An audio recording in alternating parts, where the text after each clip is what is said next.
This is a mixed media warm-up to help boost your creativity.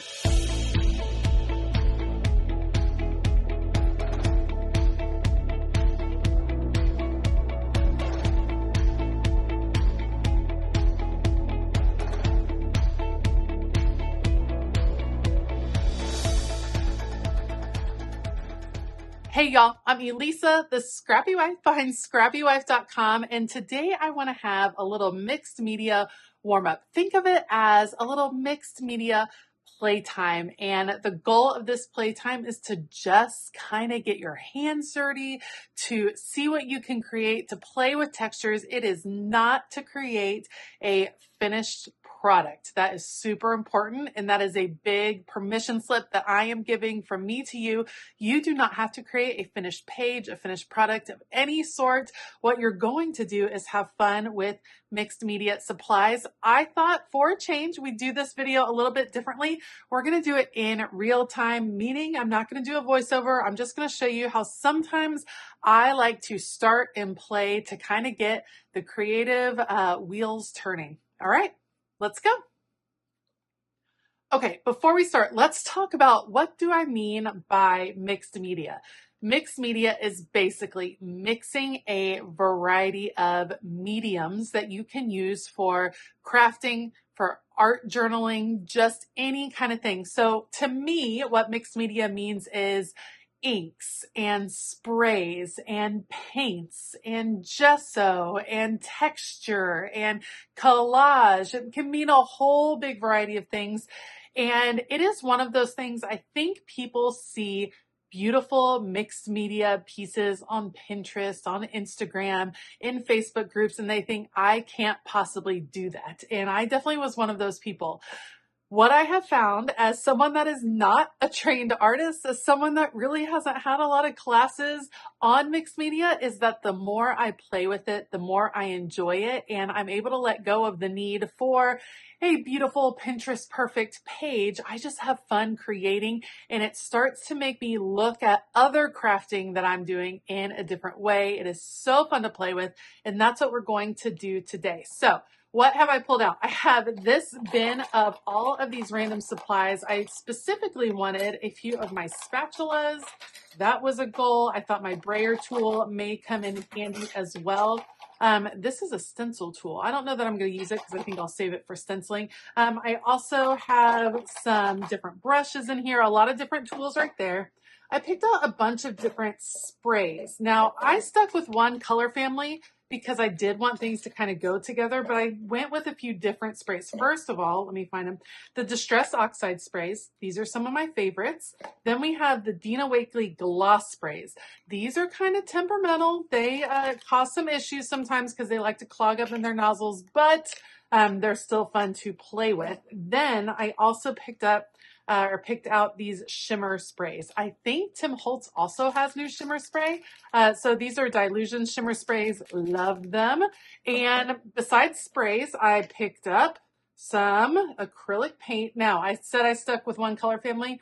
I brought this guy out as a little bit of a wild card, a little bit of a contrast. So we'll see what ends up happening with that. I've pulled out some heavy gesso, my distress sprayer, a card to use to apply things, different textures.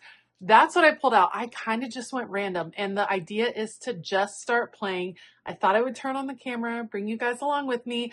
In the month of April, coming up very soon, we are celebrating color over in my Patreon group. And the whole month is dedicated toward exploration of color, mixed media tutorials, learning how to use mixed media elements in different projects, creating some fun mixed media tags and artist cards and all kinds of things. And it is going to be such a fun month of growth and of just the appreciation for color. So if you've been interested in trying mixed media or dabbling or even just having some more fun with it, then April is a great time to jump on over to Patreon to get some of those exclusive videos, the content, the printables, all of that goodness.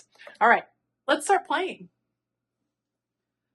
Okay, what I think I'm gonna start with is some spray. So this is picked raspberry, and I always like starting with spray because I feel like it just gets things down on the page. And sometimes just getting color on the page is a good way to start. So that, I like the splatter, I like the look. What I'm gonna do is dry this, and then we're gonna play with the oxide half of that.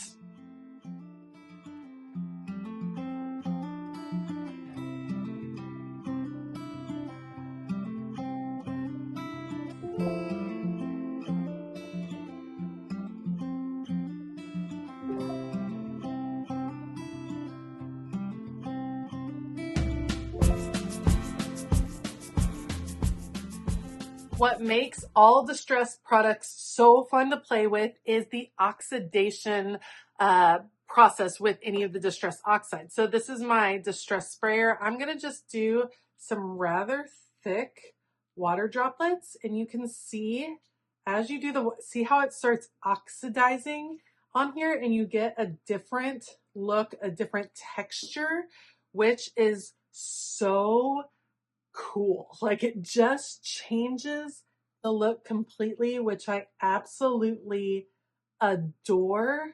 I love when it has that speckled look. I love that you can add water over and over again. And I'm going to show you what I'm talking about because I'm going to dry this. You'll see some of that speckle come up in the oxidation as it's changing color. Let's dry this and then let's play with water a little bit more.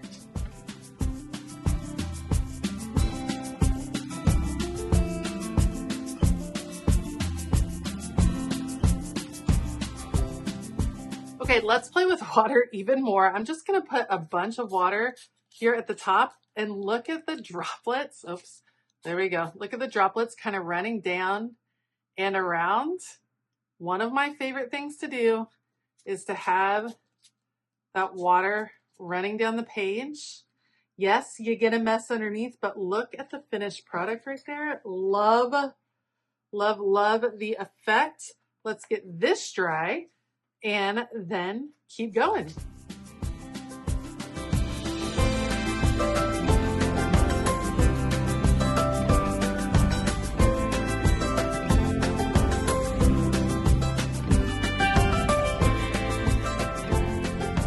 Okay, so far we've used 2 sprays and some water and have such a cool background to build on. I'm gonna change it up. We're gonna go away from sprays and I'm gonna do some acrylic paint. This is the Dina Wakley acrylic paint. This one is blushing, and my favorite way to put acrylic paint on is with a card, like an old gift card or something like that, credit card, whatever it is, hotel card, and just to scrape it onto the page. I like the thin coating that it brings. I like this contrast too. This like orange brings a lot of energy into it, and it's just a fun way to kind of get some good coverage. I'd like some more up there.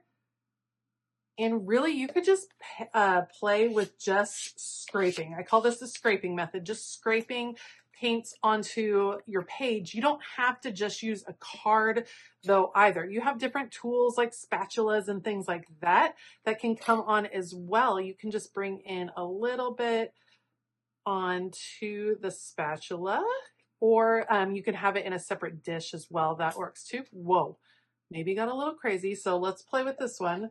And we're going to scrape it. And this time I'm getting a different look because it's a different width, which is nice. And it's going to be a little bit thicker just the way it's going on, which is fun to kind of play with and see. I think that's going to be awesome. What I want to try though even more is bringing in some lightness, and I'm going to grab some of this. This is heavy gesso, heavy white gesso. I'm going to put some right here on my glass mat, and I'm going to mix in. You can mix in any wet medium to heavy gesso and color it in a way. So I'm going to just mix in a little bit of this lighter pink color because I think it will be interesting. So we're going to play with this, see how it mixes in. And gesso, the heavy white gesso is going to be, it's going to have a little bit more body to it. So it's going to hold its shape in a different way. It's going to look a little bit different. So I'm going to scrape all of this and then start to kind of scrape it down the page. You can see some of the white is mixed in. Ooh, I like that I was able to go in the areas that weren't totally clean yet or totally dry and scrape that in together. Now it's mixing into the gesso a little bit more. So you can see we're literally just scraping it on, and it's gonna end up with some interesting patterns and shading that I absolutely love, love, love. I'm gonna try to use up as much as I can, and then we're gonna sit and let this dry. I can also come back and even play in these areas, just adding some more texture of my own through where all that heavy gesso is, just to kind of see what patterns I can create that are interesting and different. So fun. I'm going to let this dry just a bit, and then we'll come back to it. All right, we're gonna stick with acrylic paint right now, and now we're playing with texture. There's a couple ways you can add texture. Think bubble wrap, think clear cellophane, think paper towels. I'm actually gonna play with these Q-tips right here. I've got them all kind of in a bundle, and what I'm gonna do is get a little bit of paint on them and then just add them to a few different places across the page. And I like, again, I love the texture. I love that it's not like full and complete necessarily. I can drag out one, make it longer, and layer this as well. I don't love that this one, yeah, I'm going to pull them in some different directions. I didn't love that that was lining up like that. So trying some different directions are a good way to go and to see if you can create something interesting, some movement. Another way to add to that would be to pick a different color. Again, I'll go with this lighter color right here. And I'm going to just turn these upside down like that and use clean side and just kind of add in a little brightness, not quite as heavy. Takes down the turquoise just a bit. And anytime you can add texture, I happen to think it's one of my favorite things to do with mixed media, because you often can't do it when you're playing with stickers and things like that. The texture is what makes mixed media really fun and interesting. Yeah, I totally dig that. That's cool. That's a fun layer to add on. Very interesting. You could keep building that up with different colors just to see what comes of it. Let's let it dry, and then we'll keep adding on more layers. We're just playing, just adding on, getting a little warm up, trying some different things. Okay, the last layer that I want to play with this time, so we've played with color, we've played with sprays and acrylics. We're going to go back to sprays because now we're not just doing color, we're doing finish. So when you use Distress Oxide spray, the finish tends to have a chalky look to it. It doesn't feel chalky, it just has that chalky look. We have a relatively matte look on this so far, and what I want to do is I'm going to use the gloss spray. I'm going to make sure it's nice and mixed. I tend to just open my gloss sprays, and the gloss is exactly what it sounds like. It's going to have a shiny finish to it, and to me that's another playful level of interest that you can bring, because it's going to be that gloss over the matte. So that's why I tend to save the gloss sprays for a little bit later. Now, there's all kinds of ways to add these on. You could definitely use stencils and things like that. We're just playing with just the supplies. That was a relatively mist, like small droplets. I wonder if we could bring in this one, maybe a little bit more heavy drops here and there. Let's see.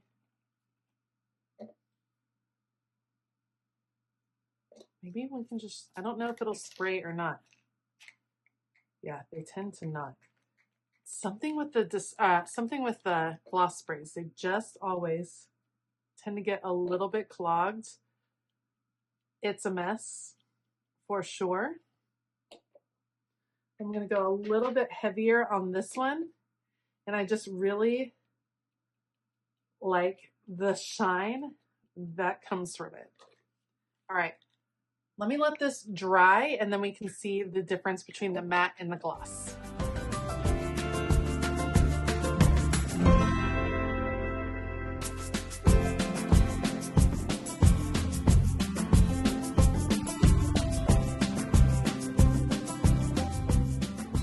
Okay, hopefully you can catch it in the light. It's just a little difference, but it adds to the depth of the piece.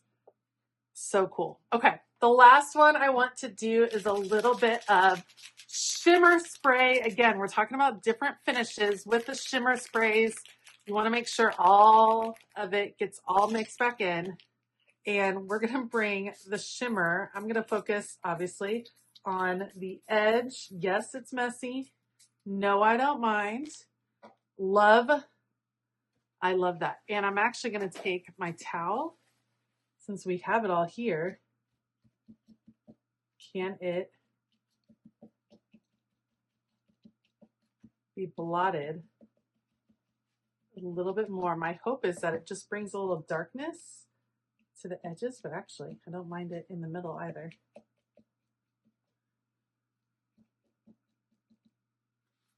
Very interesting. Let's let it dry and see what we think. All right, I'll be completely honest. I don't love how that one came out as far as adding in the shimmer spray. So I'm actually going to knock it back just a little bit. I'm coming back with some heavy gesso in just white to scrape and bring in a little bit more lightness, lighten up the whole thing. I'm just scraping it across. And again, we're not going for anything specific, but I'm just playing to see what do you like, what do you not like? Well, I didn't like the darkness that started to creep in, and instead I'm going to bring it back with a little bit of light as well. All right, that I like. Today, I am officially writing you a permission slip to play, to get out your mixed media, your sprays, your inks, your paints, and just throw it on the page and see what happens. Play, get your hands dirty, and see what creativity comes. If you want to play more with mixed media and try some very specific techniques and tutorials, head over to Patreon and sign up. Starting at the yellow tier is where you get access to those exclusive videos. There are 9 exclusive videos coming out in the month of April revolving around mixed media, and you can come celebrate color with the rest of us over in that group. Thank you so much for joining me today. Go out and play, have fun with your creativity. I hope that you have an absolutely fabulous day, and as always, keep it creative.